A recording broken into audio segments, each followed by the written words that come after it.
Good morning, everybody. This is our live stream for Wednesday. Today is Wednesday. Happy Hump Day. So we are here again for our round of Astro-Babble. We're going to be taking 8 charts that have been donated by you, the lovely followers. Thank you to everybody who responded to the all call yesterday. As of this morning, I received 127 valid charts, but I'm still accepting more. The list goes on, as does our program, so feel free to have friends, family, send in birth dates, places, and exact times. I do need those exact times, and especially for those of you who are overseas, please spell out the month and day of your date of birth so that I don't have to wonder if it's February 3rd or March 2nd. Yes. Good morning, everybody. And I apologize to Facebook specifically because for some reason I can't use my plug-in camera and the audio from my computer. It has both, and the audio from my camera isn't weird. Facebook just isn't liking me recently, so there's that. But good morning. We're gonna jump into our 8 charts. Let's pop open a fizzy water and get to reading, shall we? So Kelsey is first up in the chart queue. Hello, Kelsey. So Kelsey was born 6:10 p.m. in Pittsburgh. Let's take a peek at Kelsey's chart. Kelsey, my darling, we're going to have to be super exact about your birth time at 6:10 p.m. I'm always suspicious of an even number because that normally means that they round from 5 to 10. Because your ascendant is at 29 degrees of Scorpio 50 seconds in. Like, it's so much on the edge. It's crazy. So if none of this makes sense, maybe we need to play with giving you a Sagittarius ascendant, bumping you a little bit later in the birth time department. But let's work with what we've got. So we have the Scorpio ascendant being ruled by Mars and Gemini in the 8th. Co-present with bang the stand. Co-present with Venus retrograde as well as Mercury in Gemini in the 8th house of business, death, taxes, estates. That automatically gives Kelsey an entrepreneurial spirit, a flair for all things dealing with other people's money, taking clients and going out into business for herself. I like having Mercury in Gemini here, not only because I have that placement personally and I really enjoy what it does for the 8th house, but Mercury in his own sign is also very good for business. Mercury is said to rule the 3 M's, medicine, money, and magic. And so having a good sign for commerce or a good planet for commerce in the 8th house of business, co-present with the ruler of the chart, that's excellent. However, she is getting hit pretty interestingly with this Venus retrograde that's happening in Gemini right now, because it's conjoining her natal Venus, which is retrograde. And that's some pretty interesting movement from that perspective. We do have the moon in Libra in the 12th, making indecision one of Kelsey's major issues that needs to be overcome. But the North Node is co-present here. And I like that. I like that dynamic. I especially like that the moon is applying to a trine with Venus. That's a semi-reception where the moon is in Venus's sign, and she's also applying to trine to Venus, which is lovely. Although Venus is retrograde, that's still a pretty positive aspect, and I enjoy that aspect very much in Kelsey's chart. But having the moon in the 12th house of hidden enemies does bring up this idea of having an emotional state that is hidden from the self. So we need to work doubly hard in Kelsey's chart with that Scorpio ascendant, which tends to hide their feelings anyway, and that moon in Libra in the 12th to really expose and vent and discover and excavate the heart space. And I think that's something that is going to be a theme in Kelsey's life, period. In fact, it wouldn't surprise me if she goes into business for therapy, as well as any form of the medical arts, but specifically working with emotional trauma would be excellent for Kelsey, because she also has the ruler of her 6th house of work and health, as the ruler of her chart, that Mars in Gemini in the 8th. So going into private practice would be absolutely flawless for Kelsey. very charismatic, very friendship oriented. That's one of the big things that Kelsey really enjoys about life is partnering and meeting new people. That Mercury and Gemini ruling the midheaven in the 11th. We have a nice sun in Cancer. We have so many similar placements, Kelsey. That's really interesting. I just wish your moon was in better condition, because that's really going to create a lot of emotional struggle for you. And I never really like to see that. But such is life. We don't always get what we want. We get what we need. So we have this Saturn in Aries in the 6th, which I find fun but not fun. Saturn in Aries in the 6th, it's a Saturn who's in his detriment, but I kind of enjoy Saturn in Aries. It really means that when you get to a project, there's a slow and steady wins the race kind of energy that you have to the 6th house, and it's not something that you like to do. Like, busy work is the bane of your existence, but busy work is actually something that you're uniquely qualified to do because of the way that you perceive things, the way that you're able to account for every possible option, and you're actually really good at it. Let's see. That's interesting to put Uranus in Aries, in Aquarius retrograde in the 4th house of family, Kelsey. I think that one of the big things that you noticed about your family was that there was extreme emotional distance, and one of the things that I think kind of saved you from the family dynamic was the fact that they kept their distance, and you pushed away from them specifically because if you had gotten wrapped up in the whirlwind, you would have come out a very, very different person. Jupiter in Capricorn, Neptune in Capricorn, both retrograde in the 3rd house of communication. That's sticky.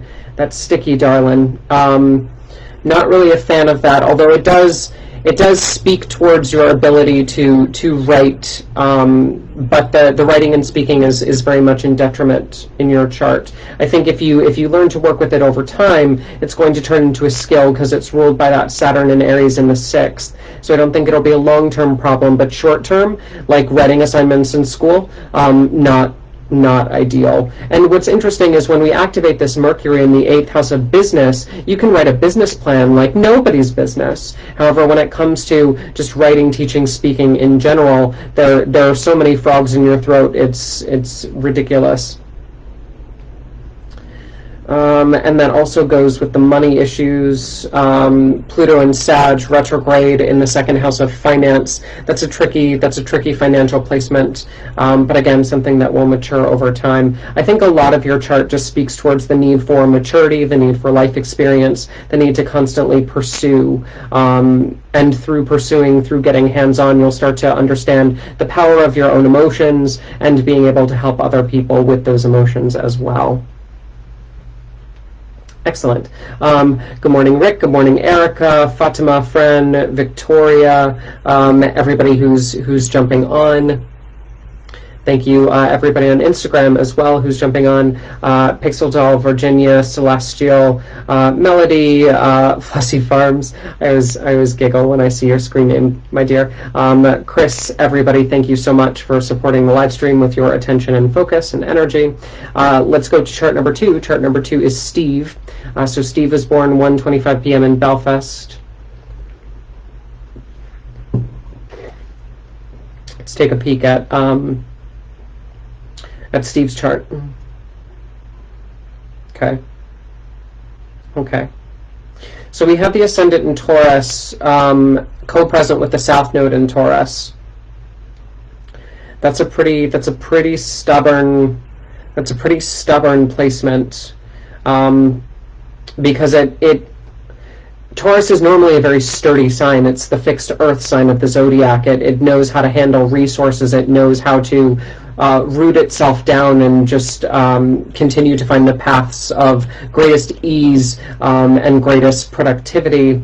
But to put the South Node here, it's compromising. It's compromising to the personality. It drains the personality. The natural sense of authority that Taurus would have is taken away. And it's almost like a good example would be a bowl that has been broken.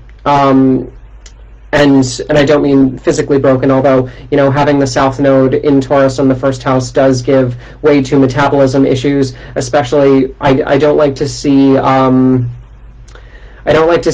Taurus issues in the first with Jupiter and Libra in the sixth, like this chart, because I've seen that a lot in diabetic formations where the metabolism becomes compromised or has been compromised throughout the life, and then the kidneys via Libra start to become agitated, swollen, inflamed, causing a lot of fake back pain. If you struggle with back pain on a regular basis, especially not lower back pain but middle back pain, I would highly encourage you to make sure that your kidney health is correct and being checked on, especially if you have a tendency for blood sugar or metabolism issues. Let's see, ruler of the chart is this Venus and Sag co-present with Saturn and Sag. I mean, another chart that puts the ruler of the ascendant in the 8th house of business. So somebody who really knows how to create a life for themselves through their own entrepreneurial spirit. I think that that's a really great quality for Steve to have. But, both Saturn and Venus, being planets that rule earth signs, don't really do well in spunky, mutable fire Sagittarius. There's this often over-ideal, but also kind of overly energetic sense that Steve gets too excited when it comes to business. That can often be somewhat blinding and ungrounded. We need to find, like, the roots in the chart are in the wrong places is a good way to think of it. The stubbornness that we would see a little bit more well-rounded, like the butter needs to be spread a little bit more evenly over the toast, is a good Taurus analogy. But here we have these picking and choosing of this grounded quality, and it can be somewhat confusing for the people in Steve's life to be like, why did you choose this rock? Why did you choose this rock to stand on, Mr. Taurus South Node? Why not this practical option over here? And it's just, the answer is because I'm excited. And that's that Venus and Sag in the 8th getting all hyped up for apparently no reason, but there is a reason underneath it all. Having the North Node, the Moon, and Neptune all in Scorpio in the 7th house is also a very interesting placement, Steve. A moon in Scorpio is somebody who naturally tends to hide their emotions, not just from other people, but also from themselves. This is, there are a lot of interesting similarities in interpretation between this chart and the last chart, different planetary placements, but similar energies. That 12th house in the first chart is where where things go to hide. Yeah, but Scorpio is a naturally hidden placement, and although we have it in the 7th, one of the things that you're prone to, but also you're prone to be attracted to in other people, are people who keep their emotions to themselves. Yeah, you do it, you'd prefer your spouse to do it, and that's just the way that you would like things to be, is people living in their own secret little worlds and not coming up for air, and everybody just, keeping their business personal and not overly sharing. Unfortunately, when you have your chart ruler in this mutable Sagittarius sign in the 8th, Steve, you have to know people's motives. And although to a certain degree you are good at kind of sussing out people's internal clockwork because of that Scorpio moon and that Taurus being just practical over time, I think that there's this conflict because you want people to be private, but then you also somewhat resent them for their private business, and that can be a sticky kind of catch-22 that needs to be remediated.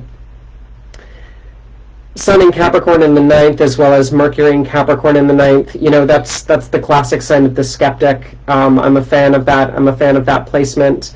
But, your practicality is also in the 9th house of spirituality. So we're again met with this idea of there are some superstitions, Steve, that you won't let go of and you swear by up and down. And then other people's superstitions, you're like, no, that's hogwash. And I think that that's a fun little dynamic that you have going on, because it's that catch-22 that's constantly playing in your chart. when it comes to your work stuff, when it comes to your work environment, especially the daily tasks and routine, it's very difficult for you to make up your mind with this Jupiter in Libra. There are so many options. There are so many things that you could tackle.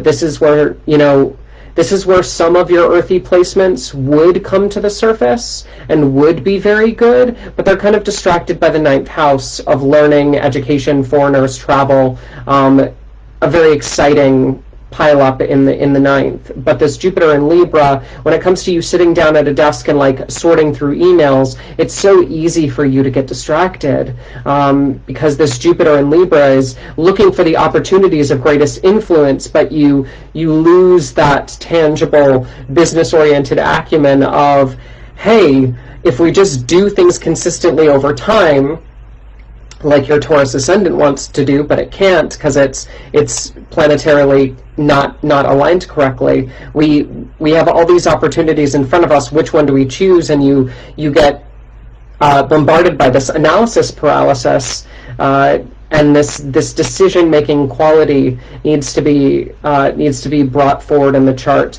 You'd be an excellent person who has a manager, or somebody, or an assistant, or somebody looking out for them or under them who's able to organize and make sure that things are put on your desk for you to tackle and you don't have to overly think about it.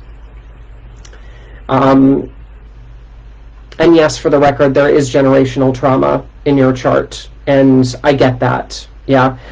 And this is part of the,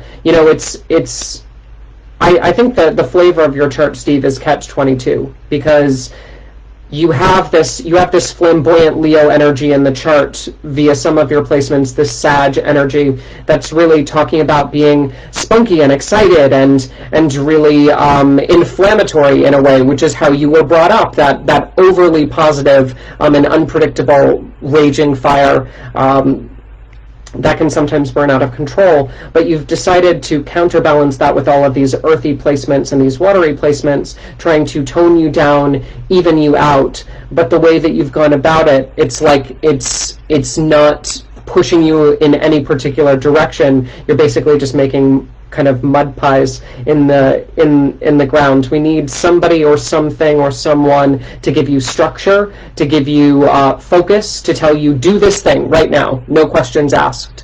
And likewise, in business, although you have a nose for business, I would really like you to be the person who gives the final say, as opposed to somebody who has to come up with the options and present to somebody to have the final say.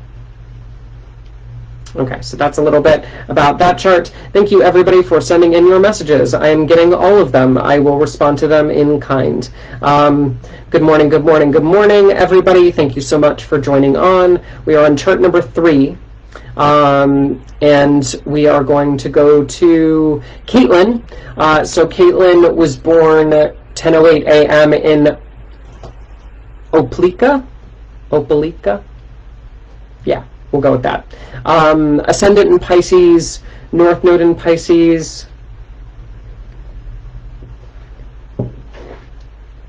Mars in Aries in the 2nd. That's fun. Super Capricorn stellium in the 11th. It's always great. Venus and Sag in the 10th can join the MC. The midheaven. That's fun. In mutual reception to Jupiter and Taurus retrograde. Oh, I see what you did there. I see what you did there with Jupiter ruling the chart. Okay, so let's talk about your writing, teaching, and communication, Caitlin, because clearly you have a lot of creativity in your chart. But there's this really interesting dynamic between your 3rd house of writing, teaching, communication and your 10th house of career success. You have Jupiter in Taurus retrograde and Venus in Sag up in the 10th, and they're in what's known as mutual reception. They've traded signs, linking the houses. So when it comes to you searching for a long-time career path or what you should be doing long-term down the road, I would highly suggest investigating the 3rd house of writing, teaching, communication. I think you'd be very good at it. I think you'd be a very creative but also grounded writer, and I think you'd be known for that field for sure. Yeah, and you've got this Neptune in Capricorn conjoin the Sun in Capricorn. Like, Neptune brings this idea of fantasy, the ability to imagine, really, really strong in your chart. I think that that's beautiful. I think it's well designed. I think that you've truly put great placements in your chart to be somebody who is not just creative, but who's able to follow through with that creativity and share that with the masses. But you do it in a very practical, grounded way. You know, this Capricorn stellium and having the ruler of your chart in Taurus, retrograde, like, there is a sense of slow and steady wins the race. There is a sense of being rooted, being grounded, being foundational, trudging ahead, but doing so at your own pace, like you're the tortoise in this situation, not the hare. But it will happen, and it will get done, and you will be known for it. It's just, don't be afraid of the sidetracks. Don't be afraid of your own speed. Don't judge other people, because your process is beautiful the way that it is. And it's literally written in your charts that you're good at these things. So don't question yourself just because you're not immediately done with the projects that you start, you know, a week, 2 weeks, a month, a couple of years. You know, we do need to speed it up and make sure that you're not procrastinating and being lazy, but I don't think that that's the issue, because you have so much Capricorn in your chart. You might fall down different rabbit holes in terms of plot holes and storylines, but when it comes to actually making things click, and getting lesson plans together, and writing, teaching, speaking, you know, every sidetrack is a road to new opportunity in your chart, and it's all going to lead you back into the same place. This Mars in Aries in the second house is interesting. This is the mark of somebody who spends rather compulsively. Mars in Aries is a very powerful placement. Mars is the planet of war. Mars is the planet of initiation. Mars is the planet of fiery, inspired action in his home sign of Aries. But to put that fiery cannonball, or not even cannonball, that fiery, like, warrior energy in the second house of finance, I'm not really sure that that's healthy for your wallet, my dear. We would need to make sure that you budget, that you bring some of that earth energy into the second house, and remind yourself that no, you don't need all of these things. No, you don't need to invest everything that you have right now. Yes, you can cultivate things over time, like you cultivate your stories. You don't need to rush out and buy the thing, or play with money so quickly. But I do think there is a certain element of you earning cash from higher education as well. In fact, halfway through the life, as this Pluto gets triggered in your chart, Caitlin, this Pluto in Scorpio, lovely, ruled by this Mars in Aries in the second, I think that you'll get even more money as you travel abroad. Your work might get more popular in other states, and or overseas, most likely overseas, because the ninth house is more that kind of worldly travel, translating into foreign language, that kind of stuff. That ninth house Pluto, once that matures, that's going to be some really powerful energy in that ninth house of higher education, travel, foreigners, and spirituality. Moon in Libra in the 8th does give us some beauty, but also some indecision. Again, kind of similar to the last chart, I don't like seeing the Moon in Libra in the 8th of business. The 8th house is a place where things are cut and dry. The 8th house is a place where things need to be focused and black and white, and having appropriate boundaries. And Libra is not a sign. Libra is not a sign that is known for their appropriate boundaries. And so to have the Moon in Libra, you know, whenever you decide to waffle, whenever you decide to go back and forth, when you start to succumb to that analysis paralysis, really just ask a friend, phone a friend for a lifeline, and just say, hey, you know me, if you would pick between these things, what would you do? And or, like I said in the previous chart, get a manager, or get somebody who's working on your behalf, an assistant, somebody who can actually delegate and present things to you in a way that is a little bit easier for your Capricorn nature to take over, instead of this Libra Moon in the 8th, because then you're just spinning your wheels. But yeah, I think that the more you focus on the writing, teaching, communication, the more your 11th house of friendships kicks in, and you're gonna definitely go places in that direction. Cool. Good morning, everybody. Jumping on. Good morning, Michelle. Good morning, Corey. Good morning, everybody on Instagram. It's so hard for me to see the little names on Instagram, and some of y'all have some really weird screen names. Let me tell you. Okay, so let's go to chart number 4. Virginia, my darling. So we are at 7:10 a.m. in Calgary. Let's take a peek at Virginia.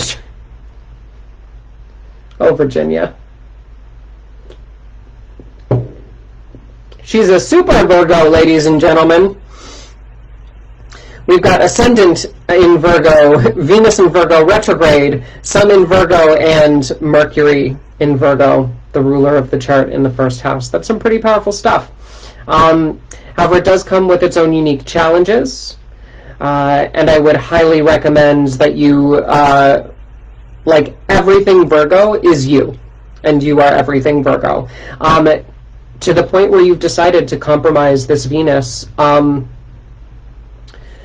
Venus does not like to be in Virgo because it's her least favorite sign to be in.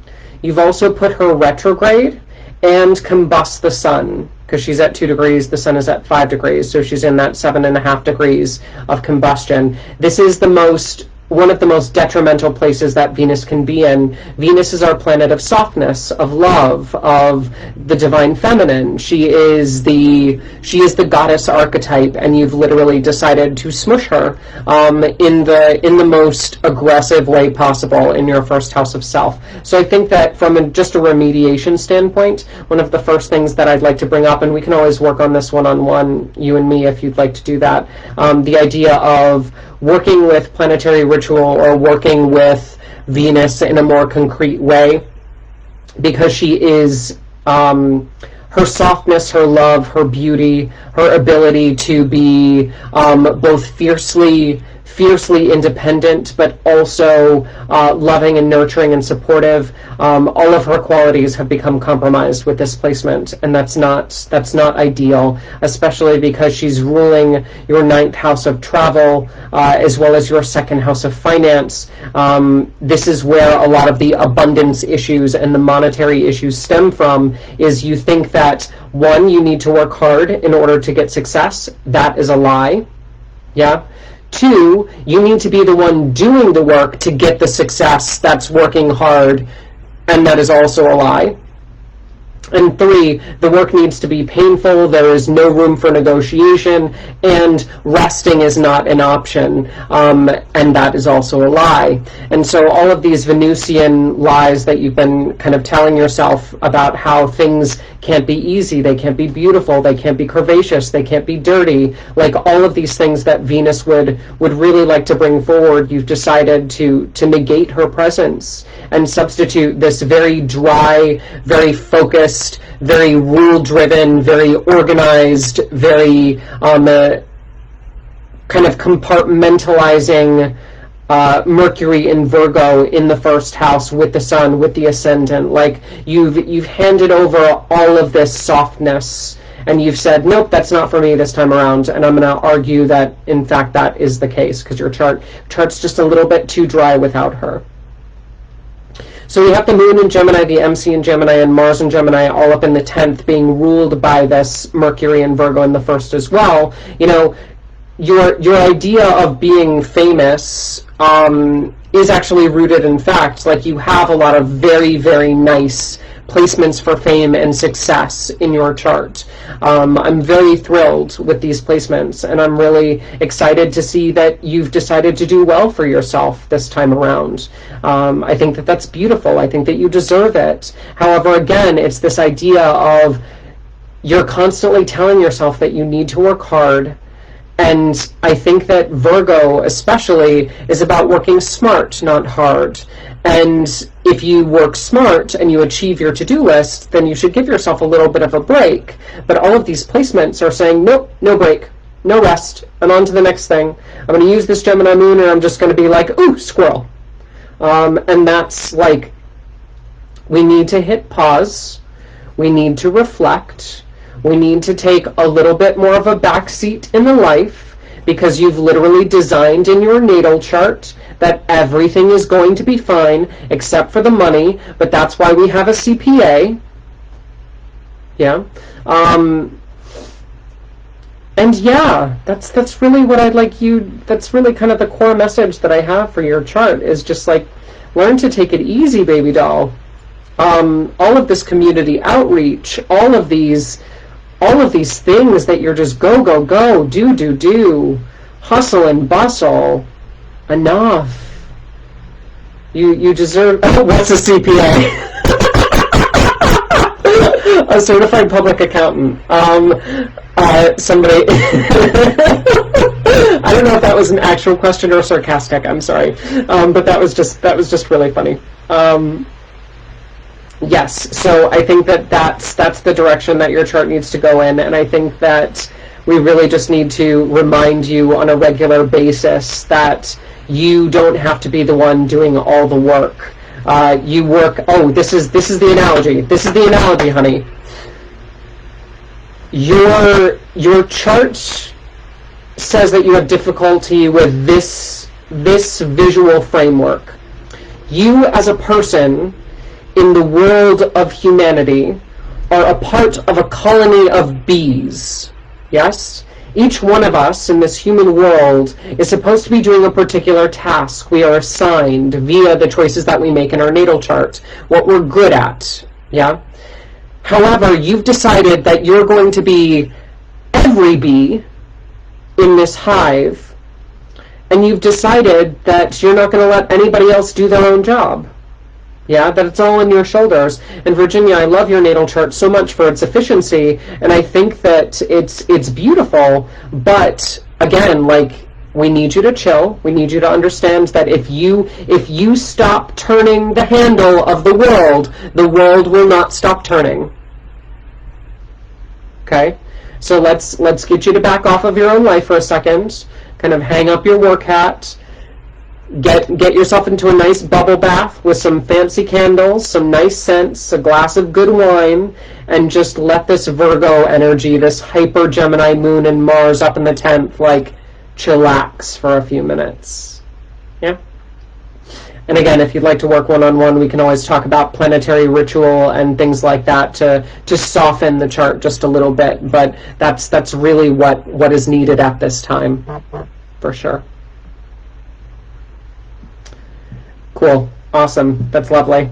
Carrie Ann, cheers! Cheers to LaCroix. It's my favorite. Okay, let's take a peek. So we're 4 charts in, and we're making pretty good time, ish time. So now is the time where I always like to re-emphasize, if you or your loved ones would like to be a part of the live stream, I just need birth date, place, and exact birth time. And private message me those. Do not leave those in the comments for privacy purposes. I'll add them to the list. Likewise, if you would like to learn astrology from me, if you would like to schedule a private consult, you can always go to my website, which is ScorpioRisingAstrology.com. If you're interested in watching the stars with me, make sure to check out my daily forecasts on Facebook and Instagram, as well as the weekly forecast that I just started doing on my YouTube channel. Just search ScorpioRisingAstrology.com in YouTube, and it'll pull up my channel right away. Anyway, so that's the plug. Now we're moving on to chart number 5, which is Julia. Julia, darling, baby. We've got 2:17 a.m. in Lowell. Let's take a peek at Julia's chart. Oh, you firecracker. I love it. Mars and Sagittarius, so boldly in the first house with a Sagittarius ascendant. You came here to have fun, girl. I like you already. So energetic, so alive. And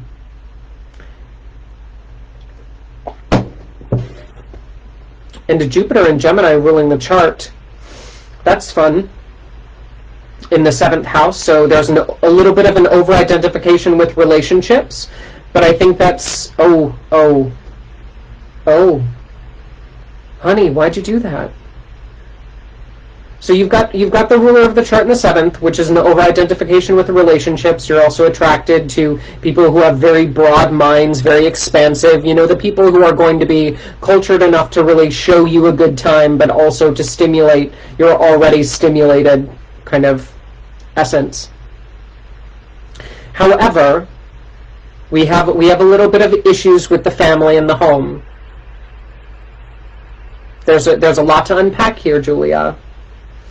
There's a lot. This got serious really quick, and we need to talk about it. So you have a mutual reception between Jupiter and Mercury. Jupiter is in Gemini, Mercury is in Pisces. Mercury hates to be in Pisces. It's his least favorite sign. You've also put Mercury retrograde in the chart, and you've put Mercury retrograde in the 4th house of family. You've also put a new moon, the sun and the moon conjoined, in Pisces in the 4th house, as well as Venus in Pisces in the 4th house. There's a lot happening in the 4th house of family. Yeah. And I think that, one of your tendencies right off the bat is going to be to recluse. And I think part of that is because I was just having this conversation with a client the other day, so allow me to enlighten you as to this conversation that me and my client had while we were working on their chart. You have two specific sides of your personality. Yeah? You have your Sagittarius side, which never really made sense to you because you've always read for Pisces, and this is, you are very sensitive, and we'll talk about that in 2 seconds, but you have this fiery side to you. You have this Mars in Sag and this ascendant in Sag where it's just all the fun and all the positivity and all the athleticism and all the let's go have a good time, let's move, let's do, let's enjoy, let's learn, let's be optimistic, let's do all these things that Sag loves to do. And let's often do them with a partner. And then you have all this Pisces stuff. And all of this Pisces stuff pulls you into the darkest part of the chart, into the home, where you can literally just kind of cocoon yourself and withdraw from the world and say, I'm done. Like, I don't want to people anymore. I don't want to life anymore. I just want to be in my burrito blanket and watch Netflix and just chill. And unfortunately, you can do that very, very well to the point where reclusing is the other end of the extreme in your personality. And it's difficult for people with these placements to balance the two. Because on one hand, you have all of this extroversion in your chart.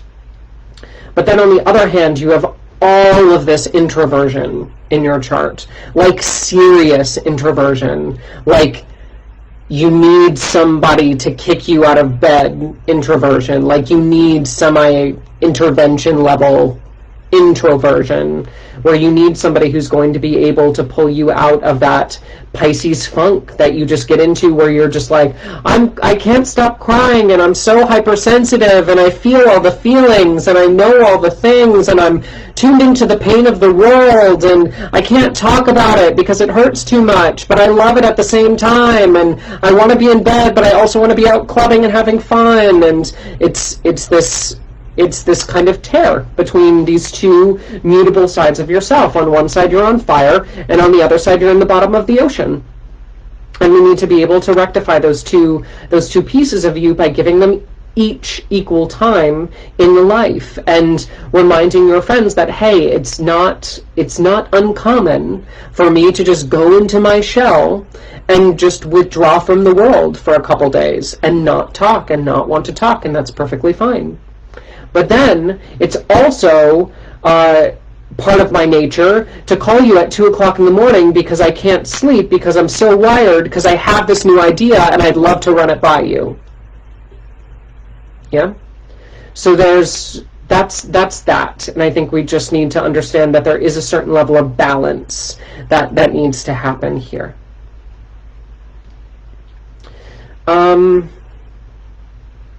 Yeah, and there are other nuanced aspects in the chart that we would be able to get into a little bit one-on-one. The Saturn and Scorpio retrograde in the 12th That's some deep secrets and some karmic healing that will need to be done. You're not going to be able to avoid that forever. It hit you when you were 30. It will hit you again at 60. But maturing that Saturn is going to be probably one of the more difficult aspects of your chart, and working through some of that trauma. 22-degree North Node, like you're here to master money. That's fun. That's fun. But don't think that you need to go into business for it. Like, you mastering money and having a stable job, like that's probably more beneficial than you trying to like become a gajillionaire, because you know those people can't manage money for crap, and you're really here to learn how to manage money and how to earn money and make a good living, not necessarily to be like super, super wealthy. Yeah. Okay, cool. Those are the big things, Julia. Thanks for donating your chart to science. Cool. Excellent. So let's move on to our next chart. So we have Victoria, my dear. So we have Victoria's chart, and we have a Leo ascendant being ruled by the sun in Aries. Super powerful sun. That's crazy. Up in the 9th house of travel, foreigners, higher education. So there's an identification with those topics of, again, traveling, foreigners, higher education. It wouldn't surprise me if you also travel for work. There's that Saturn in Aries ruling the 6th house of work. Working in the spiritual fields, that's something. Oh. Yeah, I see it. Moon in Pisces conjoined Mercury in Pisces in the 8th. Very intuitive placement. Extremely intuitive placement. Girl, you got the gift. And not just that, but this moon and Mercury in Pisces is in mutual reception with Jupiter in Cancer in the 12th house of karmic healing. Yeah?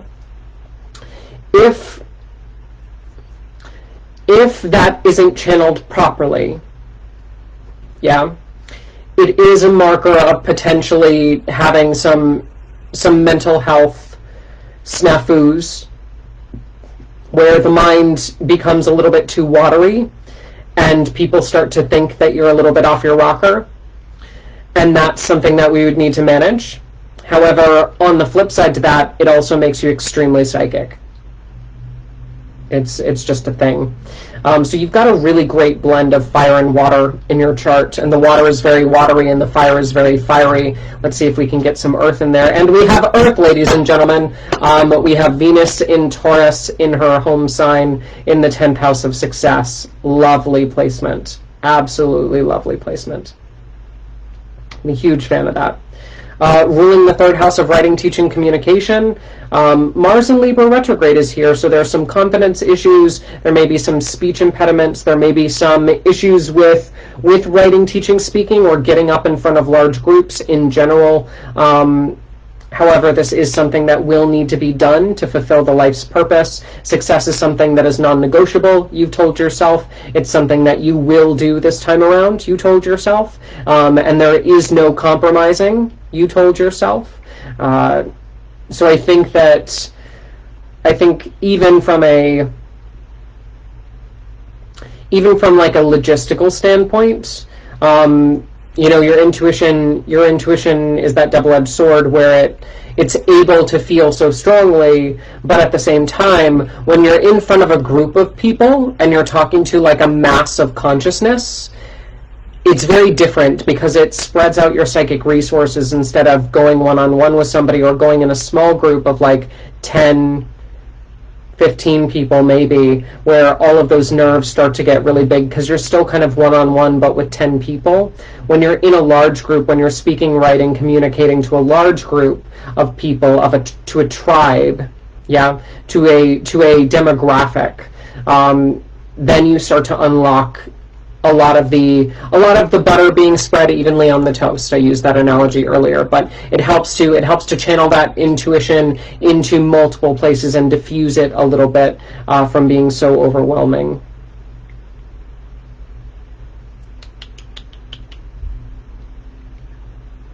What else? Yeah, not a fan of the money stuff in this chart either. We've got that Mercury in detriment in Pisces, ruling and naturally opposing Pluto and Uranus, both retrograde in the second house. This is another chart that we would need to do some financial remediation with. It's very easy for you to work with other people's money, not so easy for you to work on your own. We would need somebody else to kind of take over that faculty in the chart, as well as working with the idea of some family stuff as well, with this Neptune and Scorpio retrograde and South Node in the fourth. You're not really here to do family things. I think that a lot of your placements are actually about healing what's already been had, not necessarily kind of focusing on, the next generation, but really healing what's already been given to you. Even in a partner, you're looking for somebody with that kind of intellectual genius that Aquarius possesses up in the ninth of culture. Like, you're looking for somebody who's a little bit more flighty, a little bit more well-traveled, a little bit more kind of let's get up and go halfway across the world for a weekend just because we can, as opposed to, somebody who's holding down a stable job inside and out, day in, day out, who can provide you with the white picket fence and the 2.5 kids. Like, that's not kind of the direction of your chart, per se. Okay. Excellent. So that's that chart. Lovely. Just going down the line. We have 2 more charts, and how much time? Yeah, 15 minutes. Cool. So let's talk about Erica. Erica, how you doing? So Erica was born 1:28 a.m. in Two Harbors. Let's take a peek at Erica's chart.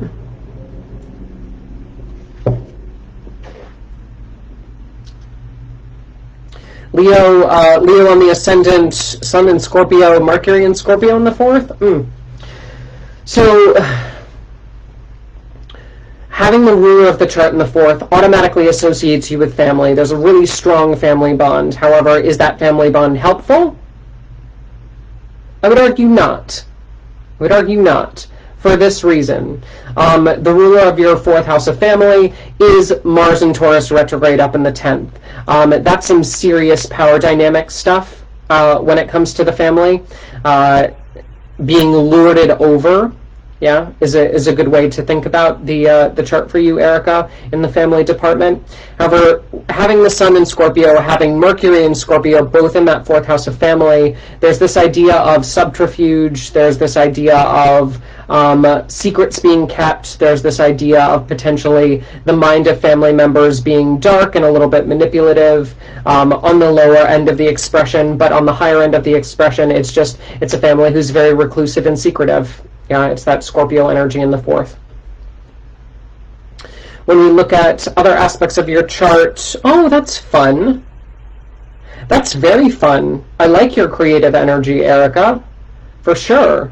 So we have Pluto, Moon, as well as Uranus, all in Libra in the third house of writing, teaching, communication for Erica, as well as Neptune in Sag and Venus in Sag in the fifth house of creativity. This is where Venus and Sag actually does really cool things. It's like ribbon dancing Venus. That's that's the energy that we see in the fifth house, is that cheerleader archetype for Venus and Sag in the fifth, and for Venus to be ruling that third house of writing, teaching, communication with the moon present in Libra, her sign, like that. That to me is really great synastry for creative writing, art stuff. Really channeling a lot of your juice into making, into creating and being creative. Also, pretty good dynamic with children and synastry from that perspective. Where's this Saturn? Let's see, we have Saturn in Cancer retrograde, very close to the South Node in Cancer in the 12th, ruling the 6th North Node. And then Aquarius. Where is Aquarius in the chart? Aquarius is 7th house of relationships. That's sticky, honey boo boo. So when we look at, Erica, when we look at your chart, some of the most difficult houses are going to be 12th and 6th, which is health stuff. Bones and joints, specifically the spine, the eyes, are going to be something that you need to be aware of. They may compromise digestion, like if for some reason you had like scoliosis, the impingement of nerves potentially affecting the stomach or the upper digestive system, that could be a thing. Also, we'd want to make sure that absorption was proper because of this Saturn in Cancer retrograde ruling the 6th house of health, and in the 12th house of hospitalizations, potentially being hospitalized for these bone and stomach issues in the chart could be a thing, especially if they were spinal or nerve conductivity related.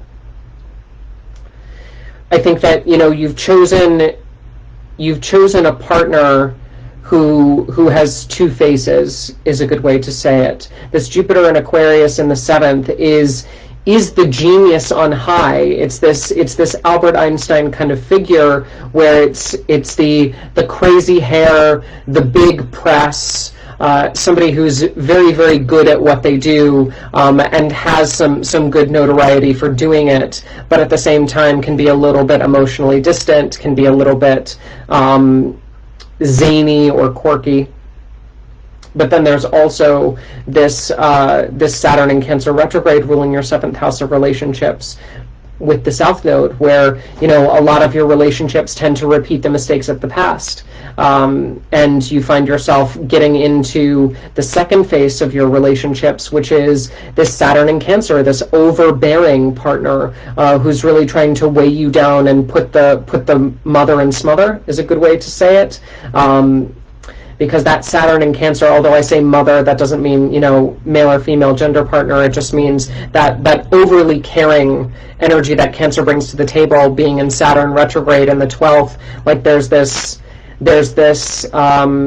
mommy dearest type energy that is the other face of the partners that you tend to choose, and flip-flopping from that extroverted Jupiter in Aquarius to this really introverted and needy Saturn in Cancer can be difficult to navigate in a relationship dynamic. And if you do find that that's an issue with your partner, one of the things that we could potentially do is look at synastry between you. If you have their birth time as well as birth date in place, we can run the two charts side by side and kind of unpick what that means for you, what that is for you, work on some of that family stuff that seems to be bleeding into the relationship dynamic. Cool. Okay, I think that's it for this chart. Thank you, Erica, for donating your chart to science. Cool, good. I'm so glad you enjoyed it. Let's go to our last chart. Our last chart is Margaret. Hello, Margaret. 3:55 p.m. in Fresno, Cali. Let's take a peek at Margaret's chart. So we have Sag ascendant with Jupiter and Libra in the 11th. So charismatic, Margaret. So sociable. I enjoy that. Jupiter ruling the chart is really positive. Jupiter is our most benefic planet, period. To have Jupiter ruling the chart in the house of friendships, the 11th house, is just really great. I enjoy seeing Jupiter and Libra here. I enjoy seeing Uranus and Libra here, although the issue is when you get into a group of friends, you know, the friends can be somewhat superficial because Libra is all about beauty and arrangement and feng shui, complementing each other's looks, but there can also be this nasty bit of indecision when it comes to friends where I thought we were doing this. Well, we're actually going to do this today. Oh, well, you know, I'm not really okay with that. Can we do something else? Well, what would you like to do? And you end up just chilling on the couch. And that Libra energy can sometimes be a little bit inflated with Uranus and Libra in the 11th house, Margaret. So that's some fun friendship dynamic. Let's talk about career stuff for you. because we've got this moon in Taurus. She is exalted in Taurus, loves to be in Taurus, but the moon is at 21 degrees, conjoining by a degree Saturn in Taurus as well in the 6th house. You are the level-headed one, Margaret. You're the one who just kind of gets it from a work perspective. You're the fixer. You're the organizer. You're the one who steps in, who's really able to tell people no. You are the no person, is a good way to think of your role in your work environment. There is a lot of power that you deal with on a regular basis. There is a lot of high pressure organizing that you're having to do. You're having to suppress a lot of your natural tastes in order to accommodate other people. There's just a lot of you saying no in the workplace, because the moon in Taurus is about ease and effortless, but also efficiency. A lot of people criticize Taurus as lazy, but really they know how to use the least amount of energy to get the most done. And that's a really key trait of Taurus that you've brought into your career space. You also have this 10th house South Node, midheaven, Venus, as well as Pluto, all in Virgo in the 10th, which I think is beautiful. But it does give you that idea of career being very much about editing, being very much about telling people no, being very much the person that people go to almost intentionally get audited or disapproved of. And it's just something that you're really good at. And I think with that Sagittarius ascendant and that Jupiter in Libra, you'd be really good in HR, because you're just able to sugarcoat it and put that positive spin, and that everybody likes you, everybody will always like you, so you can deliver the hard news. And that's just something that you're naturally really good at. But let's talk about starting a family of your own for 2 seconds. There are multiple markers for adoption in your chart. We have the 5th house in Aries being ruled by Mars and Leo in the 9th of basically the house of children is ruled by a planet in the 9th house of foreigners. We also have this 7th house of relationships in Gemini being ruled by Mercury and Leo in the 9th as well. So having children and or partners who are from overseas, who are of an ethnicity that is different from you, who are very well traveled, but also traveling being something that binds your family together in a very real way. I think that's beautiful, but also from a children perspective, it seems like you would be, if we were to say it not so nice and directly by the traditional astrology definitions, it would be you inheriting other people's children. That does not make them any less your own, Margaret. Just in case that wasn't clear. But the idea of you potentially having children that are foreign to you in that dynamic, or marrying into children, that kind of thing.